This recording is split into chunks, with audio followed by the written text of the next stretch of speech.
This is the Canon C80, the long-awaited upgrade to the Canon C70. If you're new to the channel, welcome, thanks for stopping by, I hope you enjoy this video. If you're familiar with my channel or any of my work on Instagram, you know that I've been using the C70 for the past 3 years. I've raved about this camera in that time, and I've shot primarily everything I do professionally on this camera, but there's always been a few things that I wish I could get from this camera, and that's where the C80 comes in. Just a quick disclaimer that this camera is a pre-production unit that was loaned out to me by Canon prior to the launch for testing and feedback. What they put in this camera is a 6K full frame back illuminated stacked CMOS sensor with a triple base ISO of 800, 3200, and 12,800. A quick example of this, here's a shot at 2000 ISO at an 800 base, and now switching to 3200 ISO at 3200 base.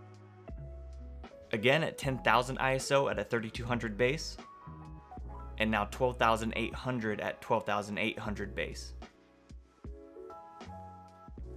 Within the shooting specs, you can shoot 6K Canon RAW up to 30 frames a second and a new cropped 4K at 60 frames a second. So you're essentially going from the full frame sensor back to the Super 35 portion of the sensor. And you have all of the other familiar codecs in the Canon cinema line, like XF AVC, XF HEVCS, and XF AVCS. Within these settings, you're going to be able to shoot 4K up to 120 frames a second, or drop down to 2K and shoot up to 180 frames a second. So you're getting a little bit extra frame rate there versus the C70. When you're shooting in these 4K modes, it's going to be oversampled, so you're essentially taking the 6K sensor and putting it into a 4K resolution shot.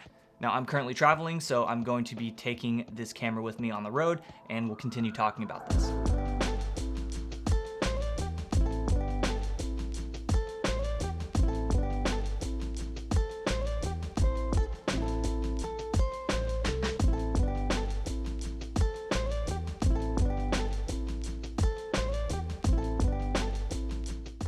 I'm here at a beach resort, so I spent all day yesterday shooting on this camera, walking around the resort, grabbing B-roll. I was shooting a mix of handheld and on a Ronin RS4, and I gotta say, at the end of the day, like when I look back on it, there were a lot of times where I felt like I wasn't shooting on anything different than the C70. I don't mean that in a bad way, I just mean I was comfortable with it. I've been shooting on the C70 for so long that I just know the ins and outs.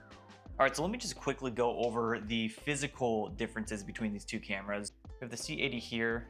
The front here on the C80 is a little more edge to it. This is a little smoother, and I think that's just because of the differences that are up on top, which we'll get to. I think the dimensions are a little different, but they're pretty much the same. I think the C80 might be just slightly taller now that we have this piece up here.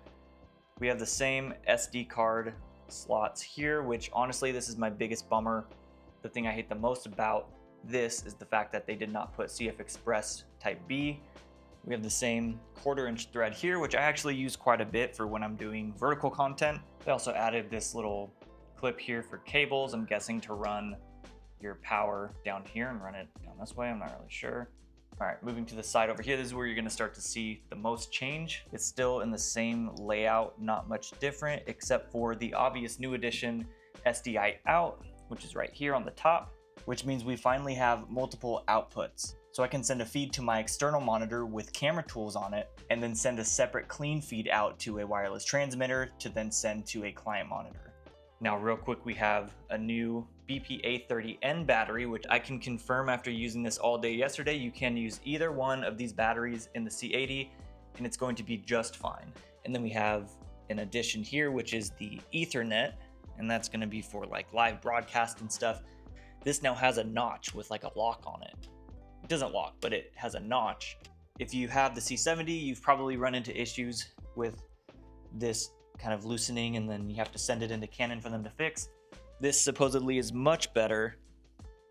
You don't have to worry about it as much. It still feels the same. I mean, there's really nothing different I noticed about the monitor itself. Pretty much all the same audio options here, except for in the C70, you have stereo mics, stereo internal mics. Here you can see 1, 2, and over here you only have one. They went to a mono mic for this, which in my opinion is fine. if I'm using the mics internally, I'm using it for scratch audio, so having a mono mic is not a big issue for me, at least. Real quick on the backs here, on the C70 you have the joystick on the right and then the two buttons on the left there. On the C80 they switched it and they put the joystick on the left, and it's also a new joystick. The tops are definitely different here. So on the C70 you just have this kind of dummy hot shoe mount, and then over here you have this piece for mounting your top handle, but then now we also have a hot shoe mount that has actual readout on it. So you can put like a Tascam XLR adapter on it, or anything that's going to actually send signal. I'm guessing maybe you can also put the Canon shotgun mic on here that doesn't have the cables, that does it read out through the hot shoe. It's what I would imagine.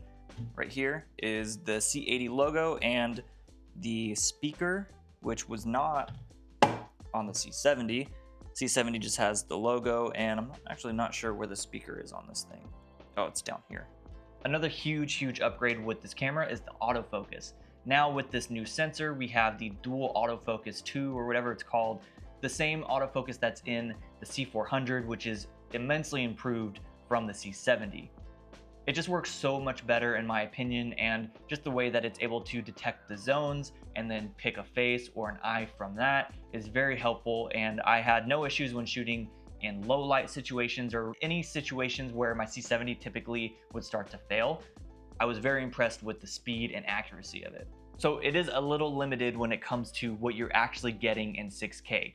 You're mainly only shooting 6K RAW at 24 frames or maybe 30 frames if you're shooting 30, but that's pretty much all you're using it for. So if you're doing any high-speed stuff, you're going to be shooting in either 4K 60 crop, or you're going to be shooting in the full frame 4K at 10-bit, which is totally fine. And I think that's pretty much where I live most of the time with these cameras. I wish I was able to shoot not only just 6K RAW, but 6K XF AVC at 10-bit. I think that would have been pretty nice to have. But still, that 4K downsampled image is going to look really nice. And it is nice to still be able to use that full frame sensor, unlike cameras that are windowed when you drop resolutions like the Komodo. So yeah, that's my quick first impressions of this camera. I had an absolute blast shooting on this thing this weekend, and I've said it time and time again, the C70 is my absolute favorite camera I've owned. I've owned it for almost 4 years now, and it has never let me down. I use it on as many projects as the project will allow, which is a higher percentage than I really ever thought I'd be able to use it on. So now I'm excited to have an upgraded version of that with all of the tools and options that I felt like I didn't have in the other camera. That's going to do it for this video. I hope you all enjoyed it. I am incredibly excited for this camera, and I hope some of you are as well. If you haven't already, be sure to subscribe to the channel. Tell me what you are excited about with this camera in the comments, and like this video. I will see you all in the next one.